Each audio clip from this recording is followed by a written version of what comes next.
This is a Fonzie Studio podcast.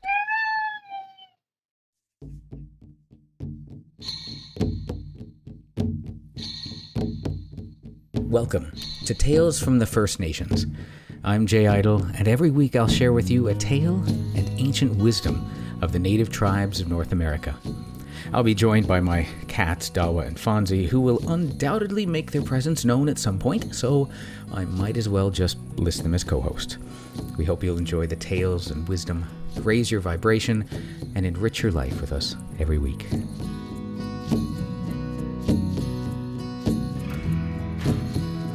Welcome, friends. Welcome to the 48th episode of Tales from the First Nations. I'm your host, Jay Idle. Today, I was thinking back to my time in school. Primary school, middle school, high school. The good days of youth. Well, I was remembering that there was a girl that I had gone to high school with who never really seemed to fit in. She was always on the outside of every group that there was. She was a very, very gifted artist, and she used to sit and draw beautiful pictures in her notebooks, but it didn't go very well in helping her make friends or fit in with others. It was quite sad because she moved into our school district around that time, and that's kind of a hard age to make new friends.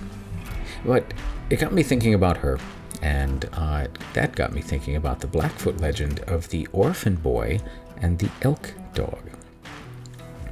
The horse was introduced to North America by the Spaniards when they arrived in the middle of the 16th century, and within 2 centuries the horses had been acquired by almost every tribe and transformed the entire way of life for all the native people there. And as there was no Indian word for horses, they became similar to dogs, right? Because it carries the burdens like a dog does. And so it became called the elk dog, the spirit dog, or the sacred dog.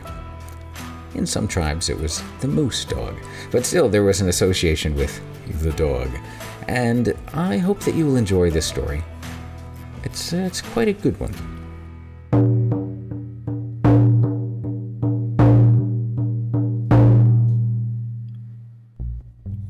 In the days when people had only dogs to carry their bundles, 2 orphan children, a boy and his sister, were having a hard time. The boy was deaf, and because he could not understand what people said, they thought him foolish and dull-witted.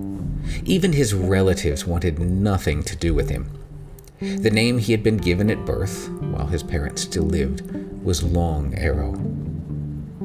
Now he was like a beaten, mangy dog. The kind who hungrily roams outside of a camp, circling it from afar, smelling the good meat boiling over in the kettles, but never coming close for fear of being kicked. Only his sister, who was bright and beautiful, loved him. Then the sister was adopted by a family from another camp. People who were attracted by her good looks and pleasing ways decided that they would take her for their daughter, and they certainly did not want this awkward, stupid boy. And so they took away the only person who cared about him, and the orphan boy was left to fend for himself. He lived on scraps thrown to the dogs and things he found in the refuse heaps. He dressed in remnants of skins and frayed robes discarded by the poorest people, and at night he bedded down in a grass-lined dugout like an animal in its den.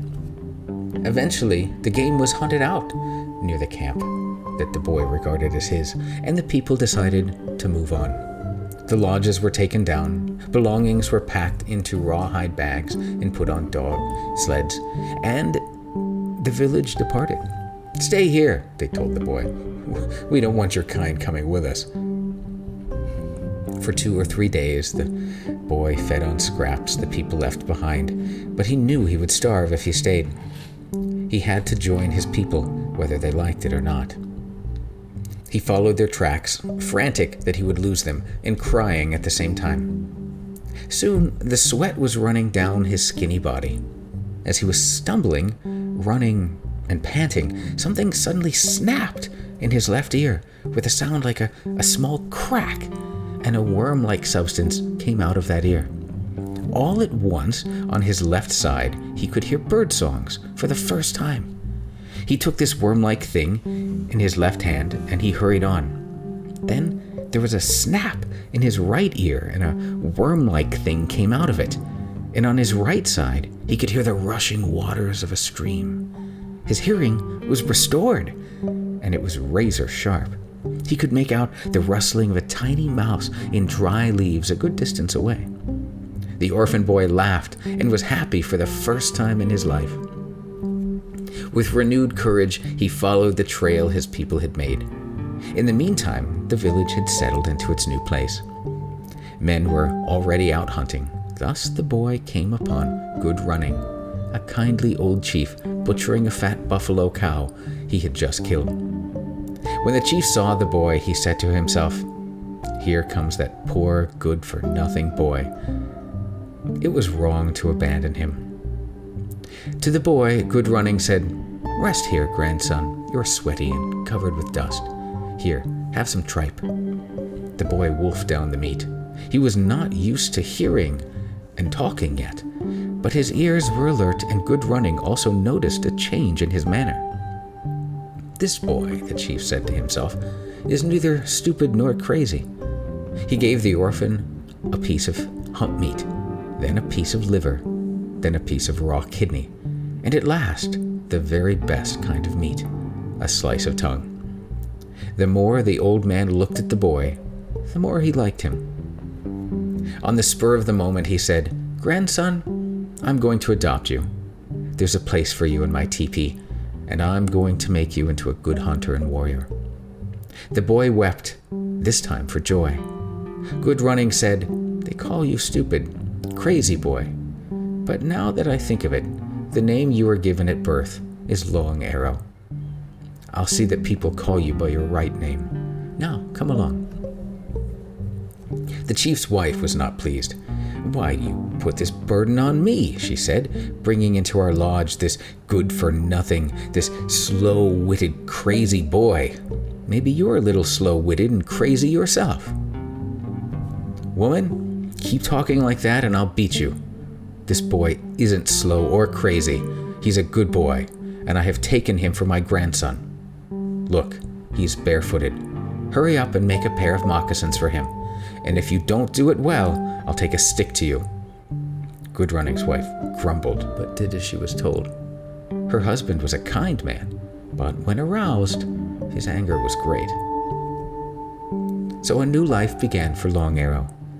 He had to learn to speak, and to understand well, and to catch up on all the things a boy should know. He was a fast learner, and soon surpassed other boys his age in knowledge and skill. At last, even Good Running's wife accepted him. He grew up into a fine young hunter, tall and good-looking in the quilled buckskin outfit the chief's wife made for him. He helped his grandfather in everything and became a good staff for Good Running to lean on. But he was lonely, for most people in the camp could not forget that Long Arrow had once been an outcast.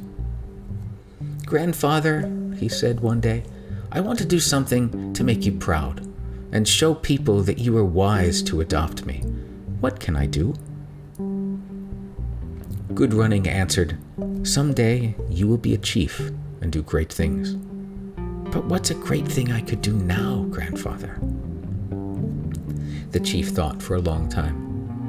"Maybe I shouldn't tell you this," he said. "I love you and don't want to lose you. But on winter nights, men talk of powerful spirit people living at the bottom of a faraway lake. Down in that lake, the spirit people keep mystery animals who do their work for them. These animals are larger than a great elk, but they carry the burdens of the spirit people like dogs. So they're called Pono Kamita, elk dogs. They are said to be swift, strong, gentle, and beautiful beyond imagination. Every fourth generation, one of our young warriors has gone to find these spirit folk and bring back an elk dog for us, but none of our brave young men has ever returned."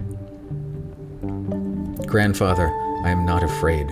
I'll go and find an elk dog. Grandson, first learn to be a man. Learn the right prayers and ceremonies. Be brave. Be generous and open-handed. Pity the old and the fatherless, and let the holy men of the tribe find a medicine for you which will protect you on your dangerous journey. We will begin by purifying you in the sweat bath. So Long Arrow was purified with the white steam of the sweat lodge. He was taught how to use the pipe and how to pray to the great mystery power. The tribe's holy men gave him a medicine and made for him a shield with designs on it to ward off danger.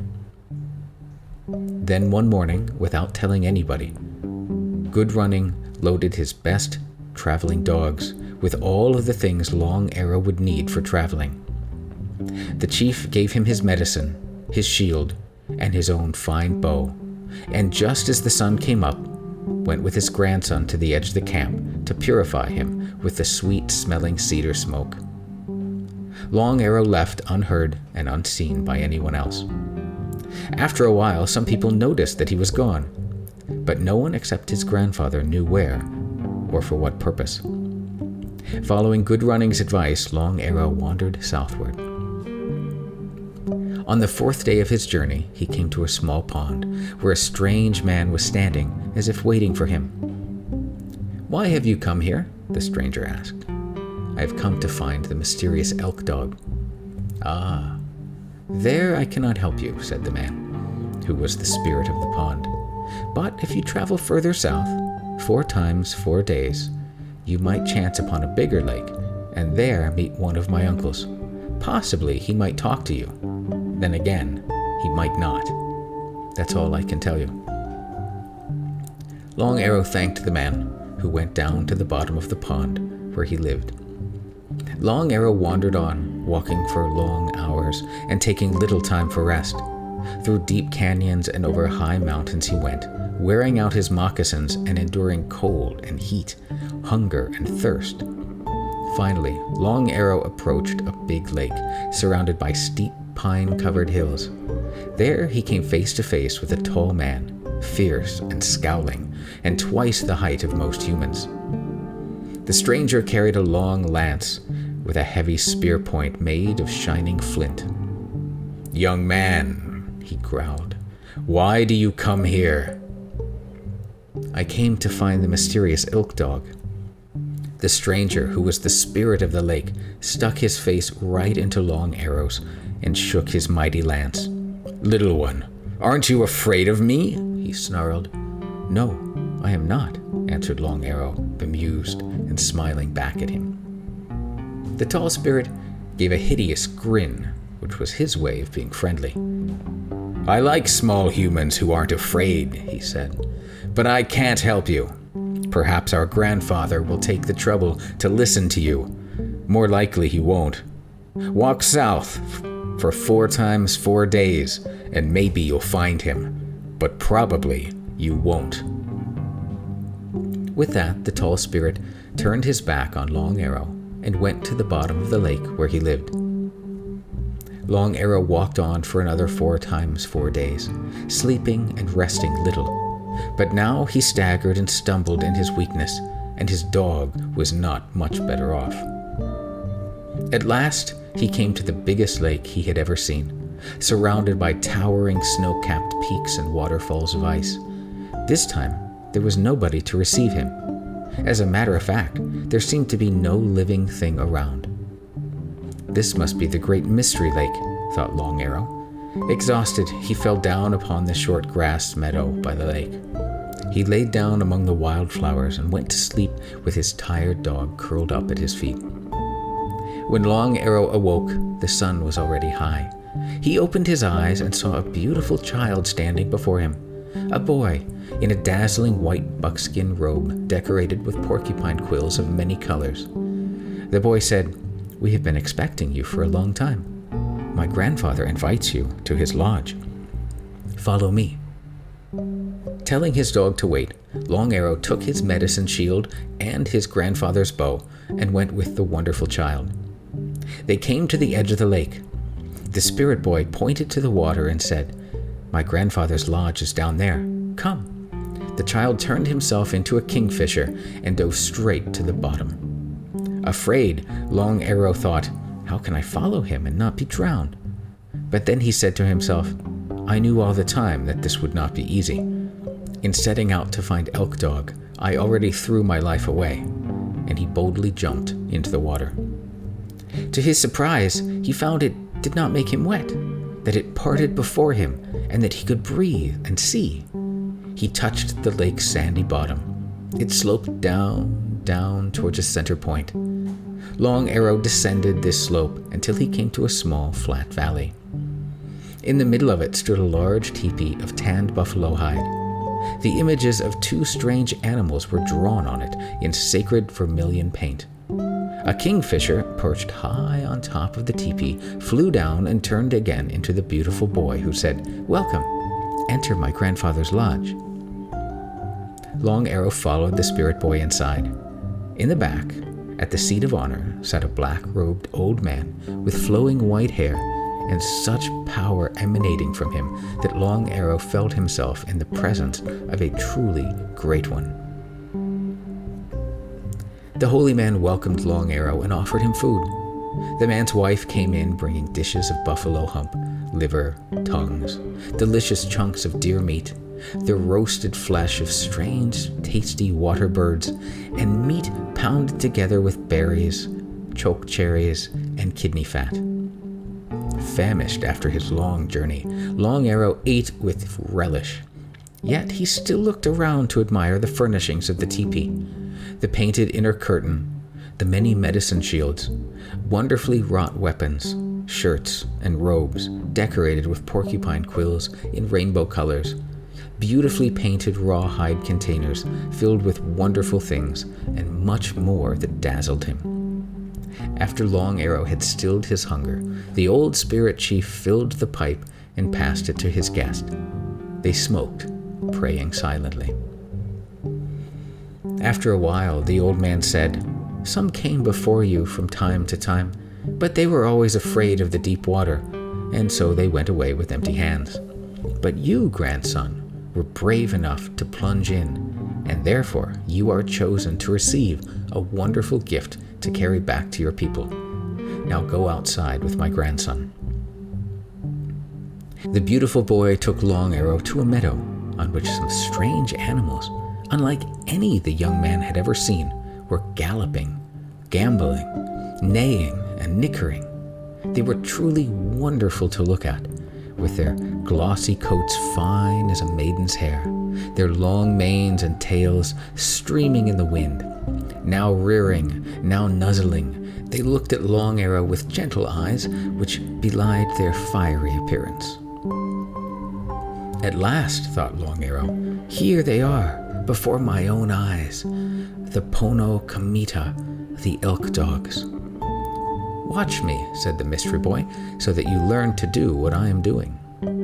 Gracefully and without effort, the boy swung himself onto the back of a jet-black elk dog with a high-arched neck, larger than any elk Long Arrow had ever come across.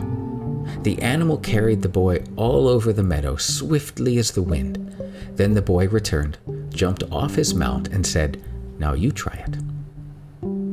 A little timidly, Long Arrow climbed up on the beautiful elk dog's back. Seemingly regarding him as feather light, it took off like a flying arrow. The young man felt himself soaring through the air as a bird does, and experienced a happiness greater ever than any joy he had ever felt before.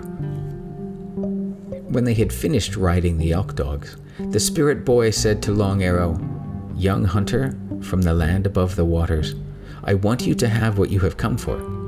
Listen to me. You may have noticed that my grandfather wears a black medicine robe as long as a woman's dress, and that he is always trying to hide his feet. Try to get a glimpse of them, for if you do, he can refuse you nothing. He will then tell you to ask him for a gift, and you must ask him for these 3 things: his rainbow-colored quilt belt, his black medicine robe, and a herd of these animals which you seem to like. Long Arrow thanked him and vowed to follow his advice. For 4 days, the young man stayed in the spirit chief's lodge, where he ate well and often went out riding on the Elk Dogs. But try as he would, he could never get a look at the old man's feet. The spirit chief always kept them carefully covered. Then, on the morning of the 4th day, the old one was walking out of the teepee when his medicine robe caught in the entrance flap. As the robe opened, Long Arrow caught a glimpse of a leg and of one foot. He was awed to see that it was not a human limb at all, but the glossy leg and firm hoof of an elk dog.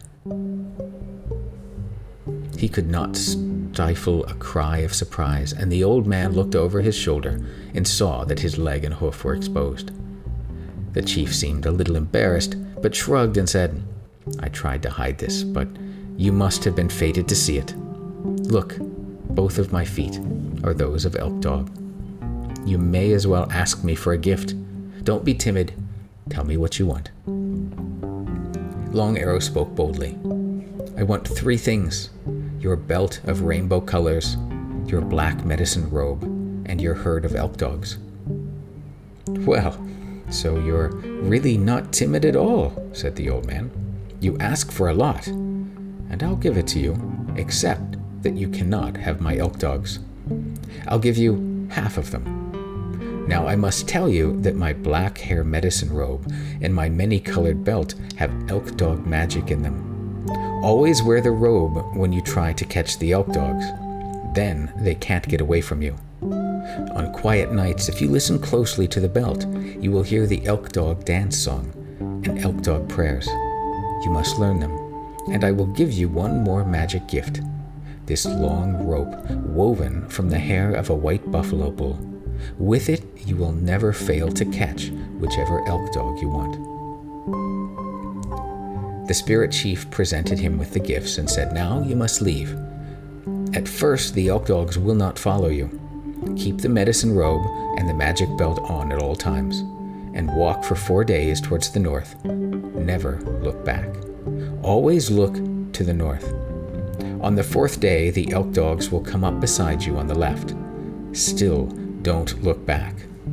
But after they have overtaken you, catch one with your rope of white buffalo hair and ride him home. Don't lose the black robe, or you will lose elk dogs and never catch them again." Long Arrow listened carefully so that he would remember. Then the old spirit chief and his wife made up a big pack of food, almost too heavy for Long Arrow to carry, and the young man took leave of his generous spirit host. The mysterious boy once again turned himself into a kingfisher and led Long Arrow to the surface of the lake, where his faithful dog greeted him joyfully. Long Arrow fed the dog, put his pack of food on the Travos, and started walking north. On the 4th day, the elk dogs came up on his left side, as the spirit chief had foretold. Long Arrow snared the black one with the arched neck to ride home, and he caught another to carry the pack of food. They galloped swiftly on, the dog barking at the big elk dog's heels. When Long Arrow arrived at last in his village, the people were afraid and hid. They did not recognize him astride his beautiful elk dog, but took him for a monster, half man and half animal. Long Arrow kept calling, "Grandfather, good running! It's your grandson! I've come back, bringing elk dogs." Recognizing the voice, Good Running came out of hiding and wept for joy, because he had given Long Arrow up for lost. Then all the others emerged from their hiding places to admire the wonderful new animals. Long Arrow said, "My grandfather and grandmother who adopted me, I can never repay you for your kindness. Accept these wonderful elk dogs as my gift. Now, we no longer need to be humble foot sloggers, because these animals will carry us swiftly everywhere we want to go. Now buffalo hunting will be easy. Now our traps will be larger. Our possessions will be greater. because an elk dog, Travos, can carry a load 10 times bigger than that of a dog. Take them, my grandparents. I shall keep for myself only this black male and this black female, which will grow into a fine herd. You have indeed done something great, grandson, said Good Running, and he spoke true. The people became the bold riders of the plains, and soon could hardly imagine what life was like before they had them. One day, Good Running asked Long Arrow to lead them back to the great Mystery Lake, for maybe they would be blessed with more magic gifts and more powers. He took them there and found the lake, but when they got there, there was no longer anyone waiting for him. There were no kingfishers that turned into boys, and when they looked into the bottom of the crystal clear waters of the lake, they saw no teepee, no people, and no elk dogs. Nothing except a few fish.